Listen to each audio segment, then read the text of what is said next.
انبیاء کرام میں سے جو نبی بھی کربلا میں آتا تو کسی نہ کسی طریقے سے ان کے بدن مبارک پر چوٹ لگتی اور وہاں پر ان کا دل غم و حزن سے بھر جاتا تھا۔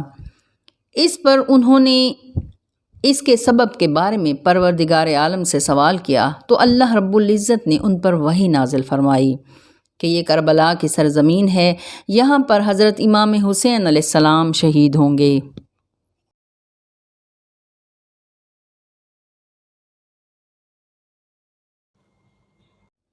بسم اللہ الرحمن الرحیم، صلی اللہ تعالی علی حبیبہ محمد وآلہ وسلم۔ الا ان اولیاء اللہ لا خوف علیہم ولا هم یحزنون۔ کتاب بحار الانوار میں علامہ باقر مجلسی رحمۃ اللہ علیہ لکھتے ہیں کہ تمام انبیاء کرام کو کربلا کی زیارت اور وہاں پر قیام کی سعادت نصیب ہوئی ہے، اور انہوں نے زمین کربلا سے مخاطب ہو کر کہا کہ اے زمین، تم ایک پرخیر و برکت مکان ہو، اس لیے کہ تم میں آسمانی امامت کا روشن چاند دفن ہوگا۔ حضرت آدم علیہ السلام آسمان سے زمین پر آئے تو انہوں نے حضرت بی بی حوا کو نہ دیکھا تو ان کو تلاش کرنا شروع کر دیا۔ تلاش کرتے کرتے ان کا گزر کربلا سے ہوا۔ جو ہی حضرت آدم علیہ السلام نے کربلا کی زمین پر قدم رکھے تو ان کا دل غم سے بھر گیا اور ایک عجیب قسم کا حزن ان پر طاری ہو گیا، اور وہ جیسے ہی امام حسین علیہ السلام کی شہادت کے مقام پر پہنچے تو آپ کا پاؤں مبارک پھسلا اور آپ زمین پر گر گئے اور آپ کے پاؤں سے خون بہنا شروع ہو گیا۔ اس پر حضرت آدم علیہ السلام نے سر کو آسمان کی طرف بلند کر کے اللہ کی بارگاہ میں عرض کی، خدایا، مجھ سے کون سا گناہ انجام پایا ہے یا آپ نے مجھ پر عذاب نازل کیا ہے؟ میں نے تمام زمین پر چکر لگایا ہے، لیکن میرے ساتھ ایسا فقط اس زمین پر ہوا ہے۔ تو اللہ رب العزت نے وحی نازل کی اور فرمایا، اے آدم، تم نے کوئی گناہ انجام نہیں دیا، لیکن تمہارا بیٹا امام حسین علیہ السلام اس زمین پر ظلم و ستم کے ساتھ قتل کیا جائے گا۔ تیرا یہ خون اس کے خون کی یاد میں جاری ہوا ہے۔ حضرت نوح علیہ السلام اپنی بنائی ہوئی کشتی میں سوار ہوئے تو انہوں نے پوری دنیا کا چکر لگایا۔ جب کشتی کربلا پہنچی تو تیز طوفان آ گیا اور وہ کشتی طوفانی لہروں میں پھنس گئی۔ حضرت نوح علیہ السلام طوفان میں غرق ہونے سے گھبرائے اور پروردگار عالم کی بارگاہ میں عرض کی، یا اللہ، میں نے ساری دنیا میں چکر لگایا لیکن کہیں بھی اس زمین کی طرح میری حالت نہیں ہوئی۔ جبرائیل امین نازل ہوئے اور بتایا کہ اے نوح، یہاں پر خاتم النبیین حضرت محمد مصطفیٰ صلی اللہ علیہ وآلہ وسلم کا نواسہ امام حسین علیہ السلام شہید ہوں گے۔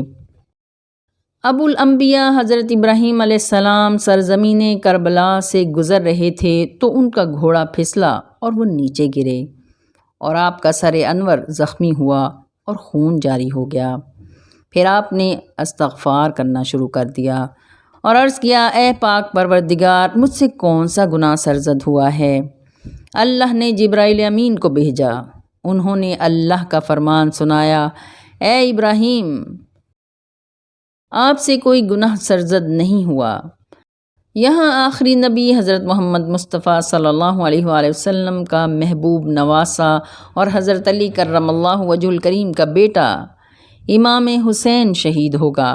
اسی وجہ سے ان کے خون کی یاد میں تمہارا یہاں پر خون بہا ہے۔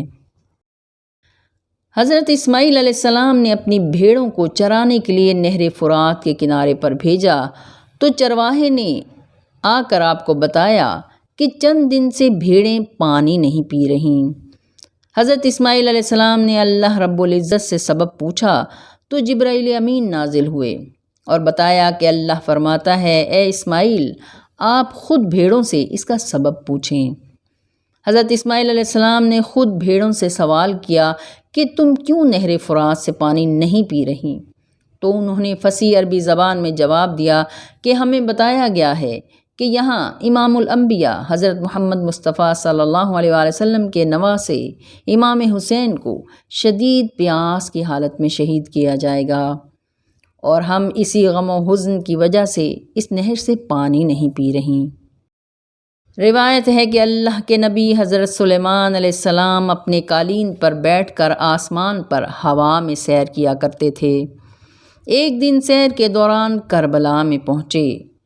تیز ہوا نے ان کے قالین کو 3 مرتبہ ہوا میں ایسے گھمایا کہ حضرت سلیمان علیہ السلام قالین سے نیچے گرنے لگے۔ تھوڑی دیر بعد ہوا تھم گئی اور قالین زمین کربلا پر اتر آیا۔ حضرت سلیمان علیہ السلام نے ہوا سے کہا، تم نے ایسا کیوں کیا اور آسمان سے اس زمین پر کیوں اتر آئی ہو؟ ہوا نے جواب دیا، اس سرزمین کربلا پر خاتم النبیین امام الانبیاء کے نواسے حسین علیہ السلام کو شہید کیا جائے گا۔ حضرت سلیمان علیہ السلام نے یہ سن کر گریہ کیا اور ان کے قاتلوں پر لعنت کی۔ پھر دوبارہ ہوا چلی اور قالین کو اڑا لے گئی۔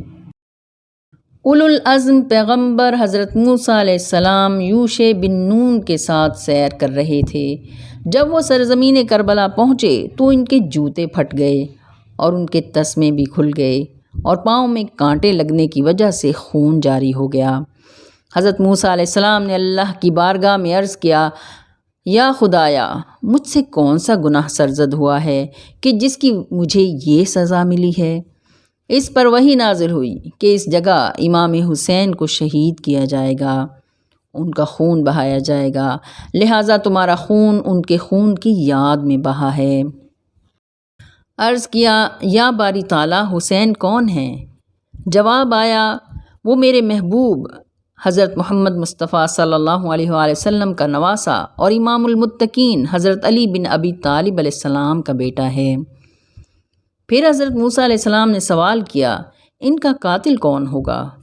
فرمایا، وہ ایسا ہے کہ جس پر دریا میں رہنے والی مچھلیاں، صحرا میں رہنے والے وحشی جانور، ہوا میں اڑنے والے پرندے سبھی لعنت کرتے ہیں۔ حضرت موسیٰ علیہ السلام نے اپنے ہاتھوں کو اٹھا کر امام حسین کے قاتلوں پر لعنت کی اور پھر یوشع بن نون نے آمین کہا۔ اس کے بعد حضرت موسیٰ علیہ السلام وہاں سے چلے گئے۔ ایک دن حضرت عیسیٰ علیہ السلام اپنے حواریوں کے ساتھ صحرا کا چکر لگا رہے تھے تو ان کا گزر کربلا سے ہوا۔ انہوں نے ایک شیر کو دیکھا جو ان کا راستہ روکے ہوئے بیٹھا تھا۔ حضرت عیسیٰ علیہ السلام آگے آئے اور شیر سے فرمایا، اے شیر، تم کیوں اس جگہ پر ہمارا راستہ روکے بیٹھے ہو؟ اس پر اس شیر نے فصیح زبان میں کہا، جب تک آپ سب خاتم النبیین حضرت محمد مصطفیٰ صلی اللہ علیہ وآلہ وسلم کے نواسے امام حسین علیہ السلام کے قاتل یزید پر لعنت نہیں کرو گے، اس وقت تک میں تمہارے راستے سے نہیں ہٹوں گا۔ حضرت عیسیٰ علیہ السلام اور ان کے حواریوں نے شیر کی بات سن کر بہت گریہ کیا۔ پھر حضرت عیسیٰ علیہ السلام نے فرمایا، اے بنی اسرائیل، اگر تم اس زمانے میں موجود ہوئے تو امام حسین کے ساتھ مل کر جہاد کرنا، کیونکہ ان کے ساتھ شہید ہونا انبیاء کے ساتھ شہید ہونا ہے۔ حضرت امام جعفر صادق علیہ السلام فرماتے ہیں کہ انبیاء کرام، صدیقین، شہداء اور ملائکہ کا امام حسین علیہ السلام پر گریہ کرنا قدیم زمانے سے ثابت ہے۔ شاہ است حسین، بادشاہ است حسین، دین است حسین، دی پناہ است حسین، سرداد نہ داد دست در دست یزید، حقا کے بنا لا الہ است حسین۔